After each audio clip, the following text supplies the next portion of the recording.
Nepal प्रहरीमा Sarvendra Khanal IGP हुँदा उनले ललिता निवास प्रकरणमा तत्कालीन प्रधानमन्त्री बाबुराम भट्टराई समेतलाई प्रतिवादी बनाएर मुद्दा चलाउनु पर्ने प्रतिवेदन तत्कालीन गृह सचिव प्रेम राईलाई बुझाएका थिए। त्यो कुराको रिस भट्टराईले 77 सालमा जसपाका सांसद सुरेन्द्र यादवलाई गर्दै नगरिएको अपहरणमा मुछेर खनाल विरुद्ध जाहेरी दिन पुगे।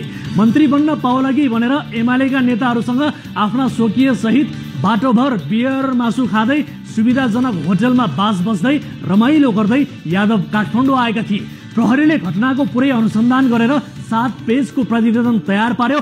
अन्तिममा अपहरण सपहरण केही भएको होइन, इन्जोय गर्दै आएका हुन्, जाहेरै झुटा देखिन्छ भन्ने निष्कर्ष आयो। यही कुरा सरकारी वकिलको कार्यालयले पनि सदर गर्यो। तर यही हावादारी कुराले आजसम्म नेपाल प्रहरीमा आइजिपी नै भएका सर्वेन्द्र खनालको फोटो देख्ने बित्तिकै एउटा तबकाले अपहरणकारी भन्दै हमला बोलिहाल्छ।